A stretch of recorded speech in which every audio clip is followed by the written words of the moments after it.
आज फिर किसान सरकार से बातचीत करने के लिए जा रहे हैं। दोपहर 12 बजे विज्ञान भवन में 9वीं बार बातचीत की टेबल पर किसान नेता और सरकार के मंत्री आमने सामने होंगे। लेकिन सवाल उठता है कि क्या आज की बातचीत से कोई राह निकलेगी या फिर गतिरोध बरकरार रहेगा। सुप्रीम कोर्ट भी समाधान के लिए नए कानून को लागू करने पर अगले आदेश तक रोक लगा चुका है। साथ ही कमेटी का गठन किया गया है जो किसानों से बातचीत कर अपनी रिपोर्ट कोर्ट को सौंपेगी। तो विज्ञान भवन में आज दोपहर 12 बजे क्या होता है ये देखना होगा। जितेंद्र बहादुर सिंह इस वक्त मौजूद हैं किसानों के बीच जो रवानगी के लिए तैयार हैं। जितेंद्र, क्या हो रहा है, क्या स्ट्रैटेजी किसानों की है, किस मन से आज सरकार के पास जा रहे हैं?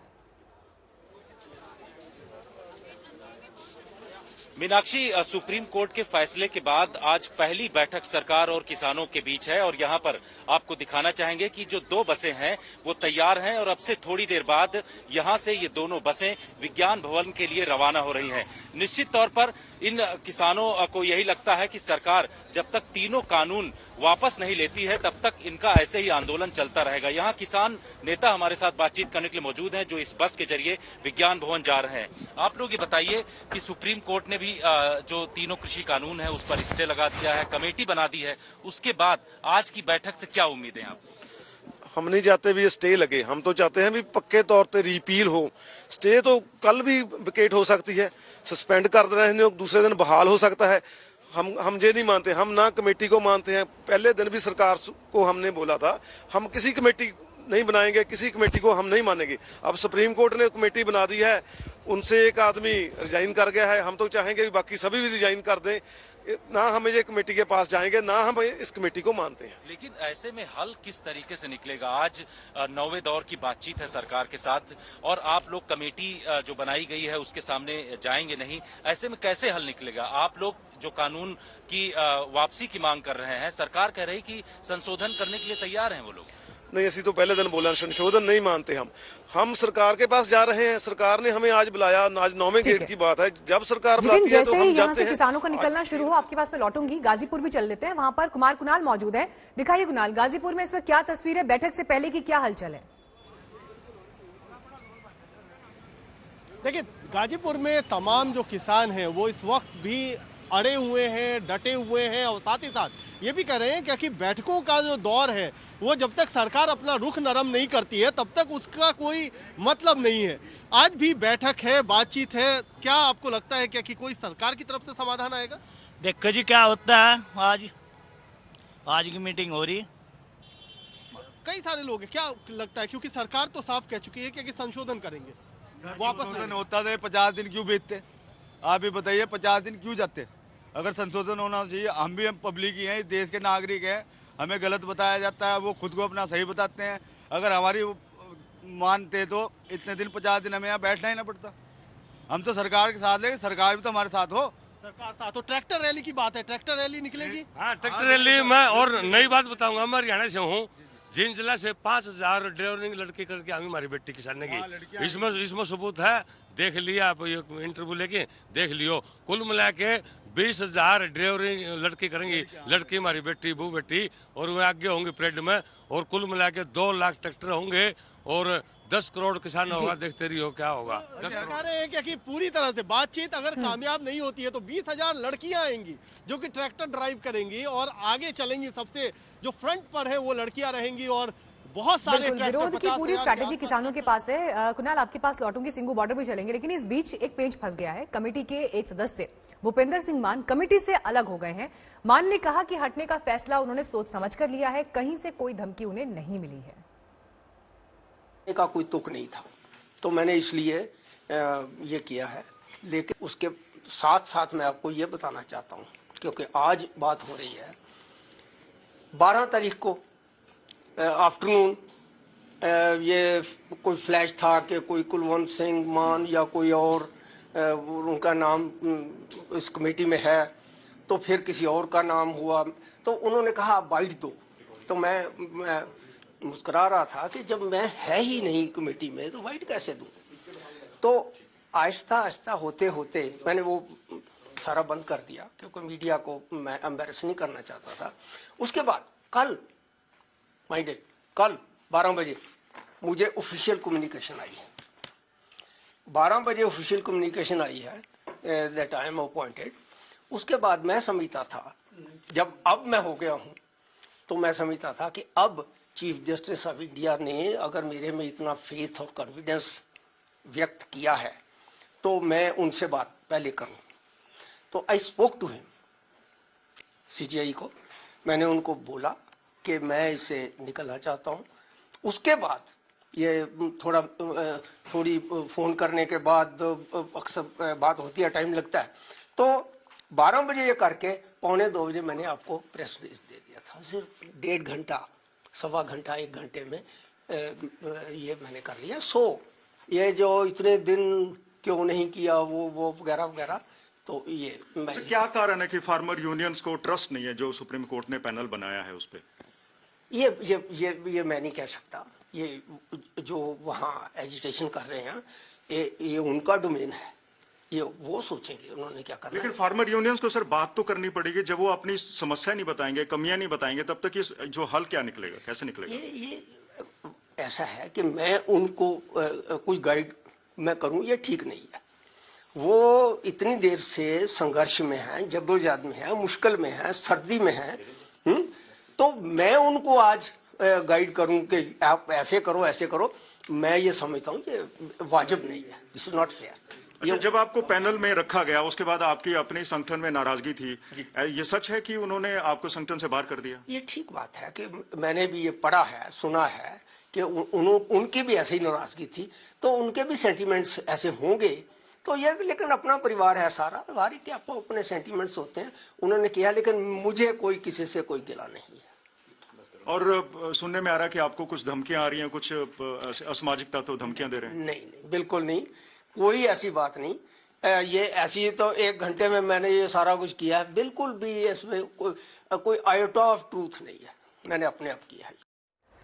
तो विपुंदर सिंह मान कमेटी का हिस्सा थे, लेकिन उन्होंने कमेटी से खुद को अलग कर लिया है जो सुप्रीम कोर्ट ने बनाई थी। अब 3 मेंबर्स कमेटी में बचे हैं। जितेंद्र कुणाल लगातार हमारे साथ बने हुए हैं। जितेंद्र, आप तो अब बस में आप पहुंचे हैं, लेकिन देखिए भूपेंद्र सिंह मान जिन्होंने कमेटी से खुद को अलग किया, अब 3 लोगों की कमेटी बाकी है। लेकिन किसान क्यों भरोसा नहीं कर रहे हैं इस कमेटी के ऊपर, और आने वाले दिन में कमेटी से अगर बुलाया जाएगा तो क्या जाएंगे अपना पक्ष रखने के लिए, अपनी चिंताएं उनके सामने रखने के लिए?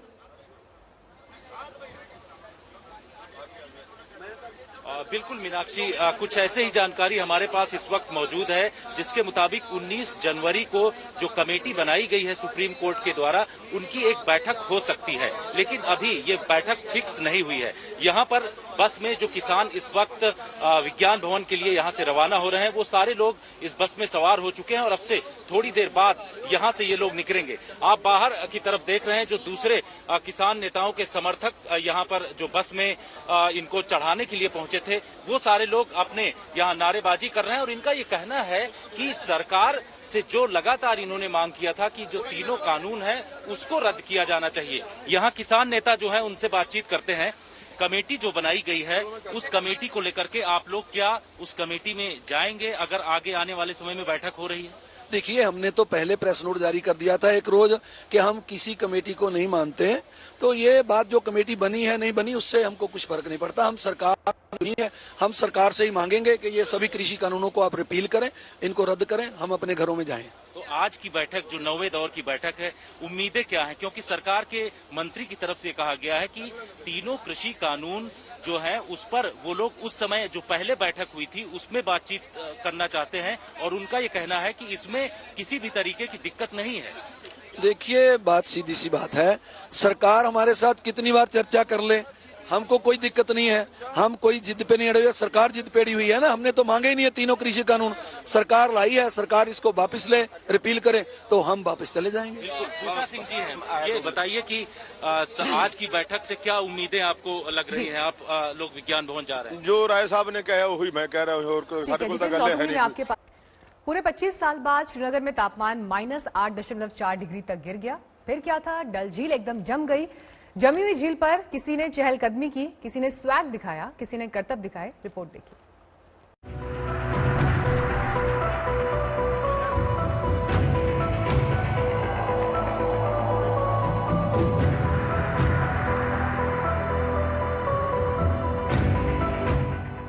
दिलकश खूबसूरत कश्मीर, धरती के स्वर्ग की धन्य कर देने वाली तस्वीरें आपके सामने हैं। लेकिन अब सन्न करने वाली खबर सुनिए।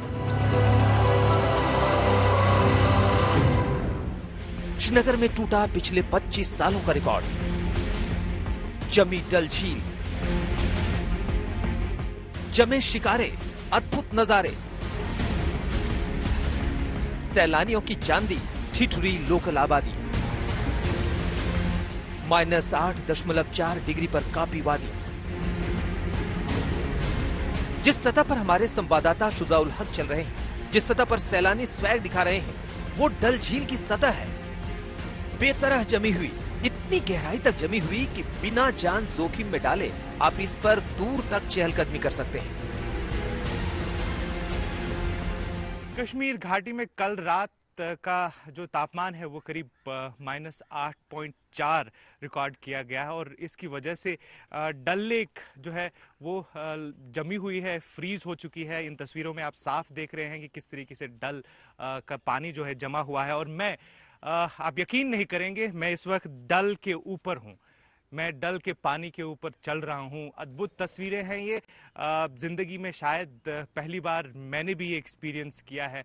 लगभग 25 साल के बाद इस तरीके का मौसम कश्मीर घाटी में देखा गया है। मौसम ऐसा है कि बर्फ जमी हुई है और हम डल के ऊपर चल पा रहे हैं। एक मोटी परत है आइस की जो इस पे लगी हुई है, जिसकी वजह से हम डल के पानी के ऊपर इस वक्त चल पा रहे हैं। जी, हमारे संवाददाता शुजाउल हक भी डल का ये रूप इससे पहले कभी नहीं देखे थे।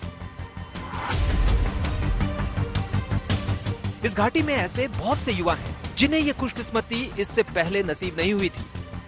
वो कहानियों में, किस्सों में डल के जमने के अफसाने सुनते थे। आज मानो उनका सपना पूरा हो गया।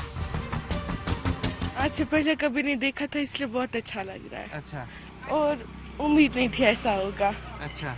लगा था कि नहीं, थोड़ा सा फ्लोट ही हो रहा होगा। और इसी को देखने के लिए मैं ब्रेकफास्ट छोड़ के आ गई। आपका क्या नाम है? मोहम्मद अली। मोहम्मद अली, आप ने देखा था कभी पहले ऐसे हुआ? नहीं, मुझे लगा था कि ये हमेशा ऐसे पानी ही रहता है, ये कभी बर्फ नहीं होता। और मुझे लगा था कि ये जब भी होगा फ्लोट कर रहा होगा और वाइट कलर का होगा, मगर ये नहीं था, ये इनविजिबल था और इसमें पाँव नहीं रख सकते। हमारे दूसरे संवाददाता अशरफ वानी भी डल की सतह पर सफर करने से खुद को रोक नहीं पाए। उन्होंने जो देखा, सुना और बताया है वो आपके सामने है। कश्मीर में गुरुवार रात को तापमान का एक नया रिकॉर्ड बन गया, जब श्रीनगर में पारा -8.4 डिग्री जो है पहुंच गया है और जो पिछले कई सालों में सबसे कम तापमान है। दरअसल बुधवार को श्रीनगर का तापमान -7.4 डिग्री रिकॉर्ड किया गया, जबकि गुरुवार को ये तापमान -8.4 डिग्री तक पहुंच गया है और 1 डिग्री की गिरावट आई है। श्रीनगर का प्रसिद्ध डल झील, जिसमें जो परिंदे हैं तैरा करते थे, लेकिन आज हम देख रहे हैं कि यहाँ पर परिंदे चल रहे हैं। स्थानीय लोगों की परेशानियां अपनी जगह हैं, लेकिन सैलानियों की कहानी अपनी जगह है। मैं सब सीजन्स में आई हूँ, समर में और स्प्रिंग में, और हमारे गाइड अकबर अंकल ने बोले थे कि आप विंटर ट्राई करो क्योंकि यहाँ की बर्फ भी बहुत अच्छी है, तो ट्राई कर रहे हैं और बहुत मजा आ रहा है हम लोगों को। बहुत ठंड पड़ी है, आपको उम्मीद थी कि ऐसा होगा यहाँ पे? हमको पता था इतना, क्योंकि अकबर अंकल बता चुके थे, तो हम सारे प्रिपरेशन के साथ आए थे। 3-3, 4-4 कपड़े रोज पहनते, तो इतना नहीं लगता। ओके। तो ब्यूटी बहुत है यहाँ पे, बहुत मजा आ रहा है। बहुत अच्छा लग रहा है। सरियल है, मतलब ऐसे लगता मतलब ऐसे फोटो बाहर आ गए, ऐसे लगता बहुत सरियल है। बिलीव नहीं होता, इतना ब्यूटीफुल है। फिर आएंगे ये सब देखने? हाँ श्योर, नेक्स्ट टाइम पूरी फैमिली के साथ आएंगे। There is no place like India. India जैसे कोई जगह नहीं, आपको सब सीजन मिल जाते हैं इंडिया में, और खूबसूरत इंडिया जैसा खूबसूरत और कोई दूसरा मुल्क नहीं है। बाहर रह के भी हमको यहाँ रहना ज्यादा अच्छा लगता है। बात किनारों की ही होती तो बात अलग थी। सच तो ये है कि समूचा डल झील जम गया। हाँ, ये जरूर है कि कुछ जगहों पर चहलकदमी भारी भी पड़ सकती है, क्योंकि जहाँ परतें मोटी नहीं है, वहाँ पैरों से सीधे पानी में चले जाने का खतरा भी है। श्रीनगर ही नहीं, कश्मीर के अलग अलग इलाकों में भी माइनस पारे का टॉर्चर चल रहा है। जरा अलग अलग शहरों के तापमान पर नजर डालिए। काजीगुंड -10, पहलगाम -11.1, कुपवाड़ा -6.7, कोकरनाग -10.3, गुलमर्ग -7, कोबिनाल -12, अवंतीपुरा -8.7, अनंतनाग -10, बांदीपुरा -4.2 डिग्री पर है। माइनस लफ्ज ही लफ्जों तक को जमा देने वाला एहसास है, मगर फिलहाल तो कश्मीर के लिए यही आम है, यही खास है। दरअसल इस वक्त कश्मीर घाटी उस 40 दिन के सबसे ठंडे दौर से गुजर रही है, जिसे चिल्लई कलां के नाम से जाना जाता है। 21 दिसंबर से शुरू हुआ था और 14 जनवरी को अपने चरम पर पहुंच गया। इसका अंत 31 जनवरी को होगा। 40 दिन के चिल्लई कलां के बाद 20 दिन का अगला ठंडा दौर शुरू होगा, जिसे चिल्लई खुर्द कहते हैं। इस दौरान सर्दी का कहर थोड़ा कम होता है। आखिर में 10 दिन का आखिरी दौर आता है, जिसे चिल्लई बच कहा जाता है, जो कम ठंडा होता है। इन सर्दियों में कश्मीर का एक अलग ही रंग रूप है, इस पर अलग ही नूर बरस रहा है। सफेद बर्फ के बीच सफेद धूप इन नजारों को हद से ज्यादा हसीन बना देते हैं, इसलिए लोग गम की बातें कम, खुशी की बातें ज्यादा कर रहे हैं। अशरफ वानी के साथ शुजाउल हक, श्रीनगर, आज तक। गुरुवार को दिल्ली का न्यूनतम तापमान 2 डिग्री तक पहुंच गया और ये साल का दूसरा सबसे ठंडा दिन था। ठंड आज भी जबरदस्त है और इससे निजात मिलने की उम्मीद फिलहाल नहीं दिखाई देती।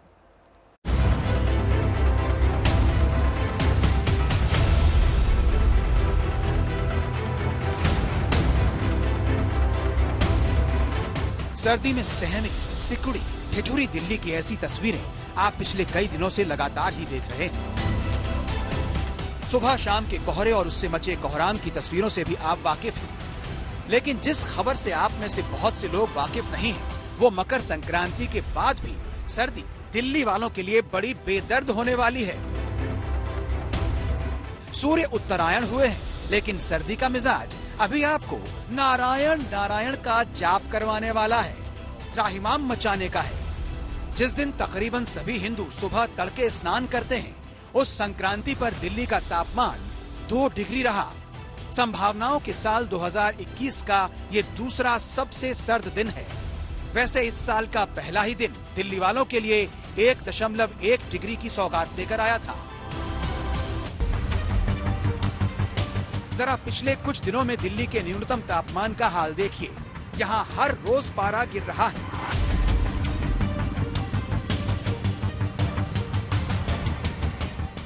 9 जनवरी 10.8 डिग्री सेल्सियस, 10 जनवरी 7.8, 11 जनवरी 7 डिग्री सेल्सियस, 12 जनवरी 4.3 डिग्री सेल्सियस, 13 जनवरी 3.2 और 14 जनवरी 2 डिग्री सेल्सियस। ये जो उत्तर भारत में अचानक श्रीनगर से दिल्ली तक जो टेम्परेचर नीचे जा रहा है, क्या वजह है, कब तक चलेगा, क्या आपके पास इसके बारे में? देखेंगे कि जो हमारे पास बीते दिनों में वेस्टर्न डिस्टर्बेंस पास हुआ था, वो 2 वेस्टर्न डिस्टर्बेंस थे, उनका इफेक्ट अभी कम हो गया और वो हमारे पास से आगे की तरफ चले गए हैं। जब भी वेस्टर्न डिस्टर्बेंस पास हो जाते हैं, उसके बाद हवाओं की दिशा में परिवर्तन होता है और हवाएं उत्तरी पश्चिमी भी चल रही हैं, जो कि जम्मू कश्मीर और हिमाचल प्रदेश से आ रही है और वहाँ पर अच्छी बर्फबारी हुई है हमारे पास और रेनफॉल भी हुई है। तो उसके चलते जो ठंडी हवाएं हैं हमारे पास, कोल्ड एयर एडवेक्शन हो रहा है दिल्ली एनसीआर तक और तापमान में गिरावट हुई। साथ ही साथ देखेंगे जो आसमान में बादल भी नहीं है हमारे पास। तो लास्ट बीते 3 दिनों में देखेंगे बिल्कुल क्लाउड नहीं थे पूरे नॉर्थ वेस्ट इंडिया में, साथ साथ दिल्ली एनसीआर में। इसलिए दिल्ली एनसीआर में भी तापमान गिरा है और पूरे नॉर्थ वेस्ट इंडिया में भी तापमान गिरा है। तो ये जो है इसके चलते हमारे पास कोल्ड वेव और कोल्ड डे की सिचुएशन पूरे रीजन में पंजाब, हरियाणा, दिल्ली एनसीआर, पश्चिमी उत्तर प्रदेश, पूर्वी उत्तर प्रदेश में बनी हुई है। बीच बीच में शीतलहर का प्रकोप आता जाता रहेगा। मसलन अगर आप दिल्ली एनसीआर में हैं, तो 19 जनवरी के बाद आपको थोड़ी बहुत राहत मिलेगी, लेकिन गणतंत्र दिवस के आसपास बेदर्द सर्दी एक बार फिर जान का इम्तिहान लेने आएगी, ठीक वैसे ही जैसे आज ले रही है। कुमार कुणाल के साथ हिमांशु मिश्रा, दिल्ली आज तक।